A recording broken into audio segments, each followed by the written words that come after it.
Apa akibat dari meremehkan pacar? Pasangan ini memainkan permainan menembak. Wanita menembak lebih dulu. Satu tembakan tidak kena. Giliran pria, dia asal menembak dan kena semua. Dia bahkan pamer ke pacarnya. Cukup punya tangan saja. Wanita tidak senang. Ayok satu kali lagi. Kali ini tatapannya berbeda. Bahkan cara tembaknya lebih jago daripada pria. Pria terkejut. Setelah menembak, wanita juga tidak lupa berkata, "Cukup punya tangan saja. Mereka baru kenal tak lama." Saat itu ada pembunuhan di hotel. Wanita itu berlari dalam kepanikan. Di belakangnya terdapat polisi. Dia menyembunyikan sembunyi dan bersiap bertarung. Tapi tiba-tiba ia melihat seorang pria tampan. Wanita tiba-tiba berubah pikiran, dan berjalan ke arah pria. Pria segera memperhatikannya, menutup pistolnya, dan meletakkan tangan di atas bahu wanita. Berpura-pura menjadi pasangan dan pergi dengan tenang. Ini adalah pertemuan pertama mereka. "Sangat senang mengenalmu." "Saya juga." Mereka dengan cepat saling jatuh cinta. Makan bersama, berdansa, menghabiskan akhir pekan bersama. Saling kenal kurang dari 2 bulan. Dan mereka langsung menikah. Teman-teman menyimpulkan, kalian tidak akan bertahan lebih dari 6 bulan. Tapi tak disangka, keduanya melewati 6 tahun. Tapi keduanya sama-sama tidak membocorkan bahwa mereka adalah pembunuh. Pria berpura-pura menjadi pembangun. Saat tidak ada kerjaan, ia akan mempraktikkan teknik tembakannya. Sedangkan wanita berpura-pura menjadi seorang programmer. Sebenarnya dia bermain lebih besar dari suaminya. Contohnya seperti malam ini. Dia berpakaian seperti gadis panggilan, membunuh target dengan cepat dan bersih. Saat satpam menghancurkan pintu, dia mengeluarkan cincin besi besar dari tasnya, melompat dari balkon dengan tenang, turun dengan tali ke bawah gedung pencakar langit, kemudian tiba di bawah, menghentikan mobil dan pulang. Saat suaminya pulang, dia sedang membuat makan malam. Dengan begitu kedua pembunuh saling menutupi selama 6 tahun. Bahkan tidak ada yang tahu. Meskipun pekerjaan sangat menarik, tapi kehidupan pernikahan semakin membosankan. Mereka seperti suami istri pada umumnya. Juga sama-sama mulai tidak senang dengan satu sama lain. "Kau benci tiraiku. Saya kembali membenci estetika Anda. Bahkan tidur pun tidak berhadapan." Hingga suatu hari, keduanya diberi tugas yang sama. Target kali ini bernama Tank. Ia dikenal sangat rumit, tapi hanya ada satu kesempatan untuk bertindak. Di perbatasan gurun pasir ini, saat serah terima Interpol, pria langsung bersiap. Dia menyeret koper ke gudang, membuka ruang bawah tanah yang tersembunyi. Ini adalah kubah kecil sebenarnya, yang dipenuhi uang dan senjata baru. Tapi ia tidak tahu, istrinya jauh lebih pintar darinya. Membangun ruang rahasia tepat di belakang oven sederhana. Menekan tombol. Semua jenis senjata juga tidak kalah mengesankan. Bahkan wanita memiliki tim yang lengkap, dengan mudah menyelesaikan tugas. Saat hari itu tiba, keduanya berbohong sedang berbisnis ke luar kota. Wanita telah meletakkan perangkap lebih awal, dan dengan santai menunggu target terjebak. Tapi pada saat itu, tiba-tiba muncul sebuah mobil, dan menghancurkan semua perangkapnya. Wanita ini dalam hati memarahi orang idiot ini. Tak disangka idiot ini adalah suaminya. Hanya melihat pria itu berjalan keluar dengan bazooka, wanita itu terkejut. Ini bukan orang biasa. Dia memutuskan untuk menembak pria. Tentu saja pria mengenakan rompi anti peluru, dan tidak terluka. Tapi dia langsung marah. Orang bodoh mana yang menghambatinya bekerja? Dia mengambil bazooka dan memberi satu tembakan. Gubuk itu hancur berkeping-keping. Wanita justru menaiki motor dan pergi. Tak perlu dikatakan lagi, misi keduanya dinyatakan gagal. Kedua pihak bos sangat marah. Memberi batas waktu 48 jam. Menemukan orang yang mengacaukan dan ditangani dengan bersih. Jika tidak maka tanggung sendiri konsekuensinya. Pria menemukan laptop wanita dari reruntuhan, menyerahkan ke ahli teknologi perusahaan, dan menemukan alamat pengirimannya seperti tidak asing. Dia pergi ke sana sendiri untuk melihat. Ternyata penerima adalah istrinya sendiri. Sedangkan di waktu yang sama, wanita melihat dari kamera pengawas, dan mengenali suaminya. Suamimu menelepon." Dia bertanya makan jam berapa.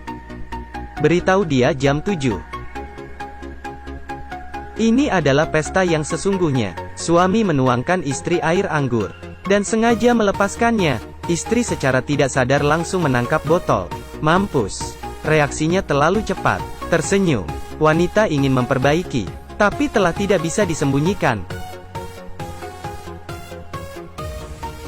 "Biar aku membersihkannya, aku saja." Reaksi pertama pria adalah bergegas ke kamar dan mengambil sebuah pistol. Tapi tak disangka, wanita mengendarai mobil dan pergi. Pria itu berlari mengejarnya dengan tergesa-gesa. Secara tidak sengaja menekan pistol. Peluru hampir mengenai istrinya. Wanita mengira pria ingin membunuhnya. Pria masih mencoba menjelaskan. Tapi istri dengan tidak ragu menabraknya. Pria masih tetap berusaha memecahkan jendela mobil dan masuk. Tapi wanita itu melompat langsung keluar mobil. Kita harus mengobrol.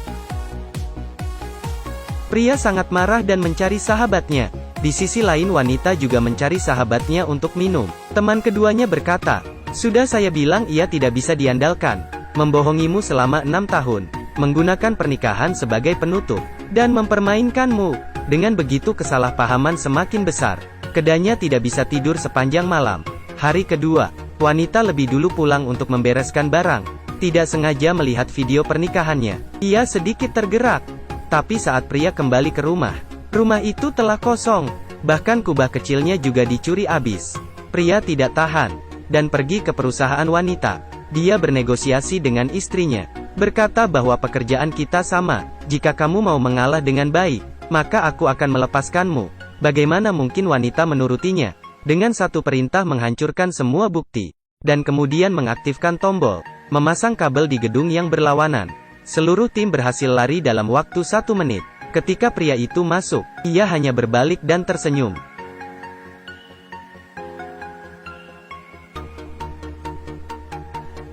Penakut. Pengecut. Ini tidak seperti pertarungan pembunuh.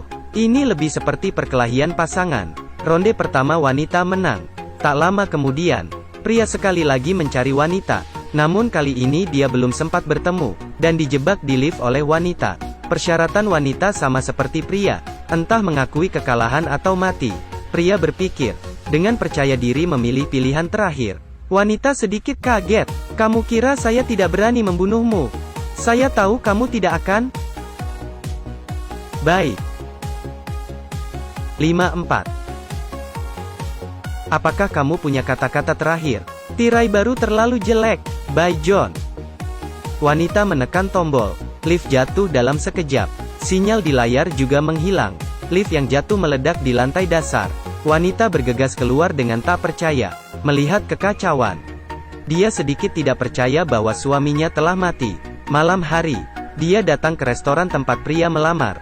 Tidak bisa menahan tangis. Sedangkan waktu ini, pria muncul secara ajaib. Dia lembut seperti biasanya. Tapi kali ini ia datang untuk meminta cerai.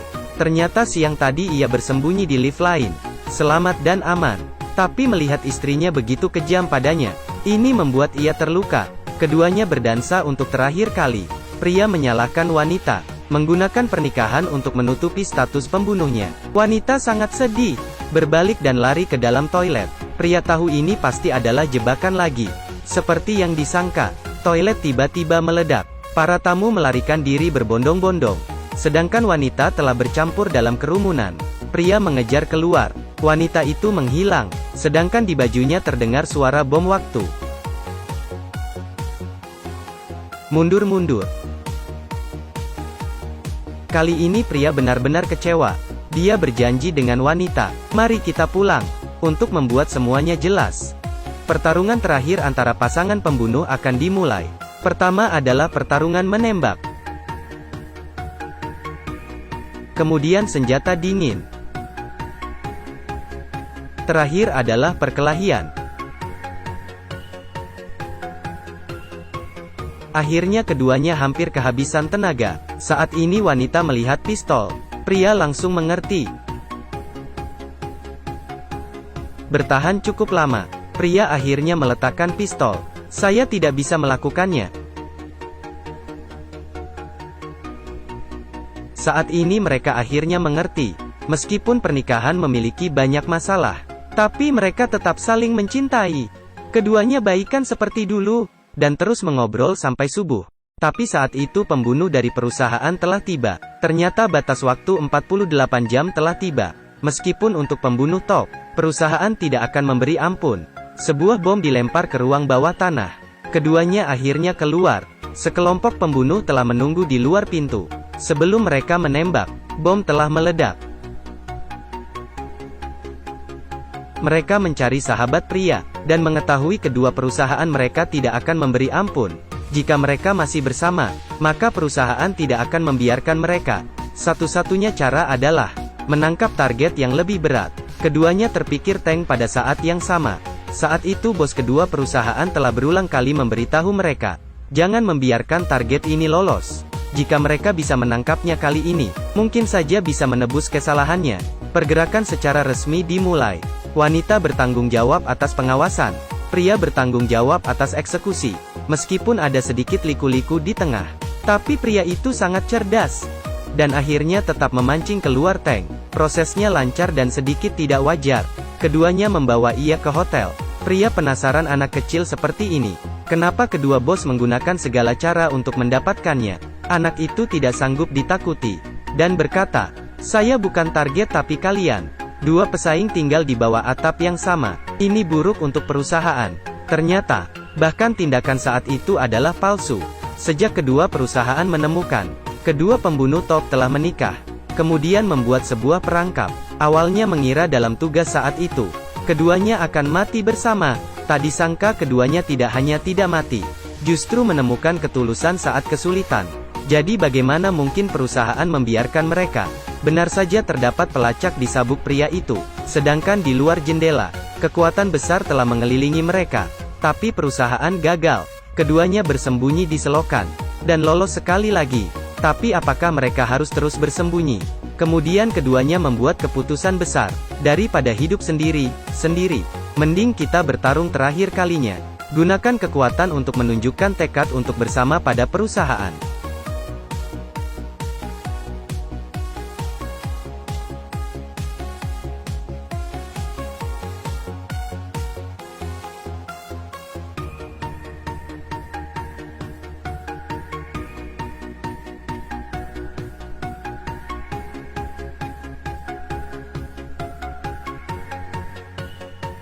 Dalam percintaan, sangat wajar jika terjadi kesalahpahaman, tapi jika bisa saling percaya dan menghadapi bersama, maka tidak ada yang tidak bisa dilewati. Cerita hari ini sampai di sini. Jika Anda memiliki cerita lain untuk didengarkan, silahkan tinggalkan komen di kolom komentar. Jangan lupa like dan follow. Sampai ketemu di video selanjutnya.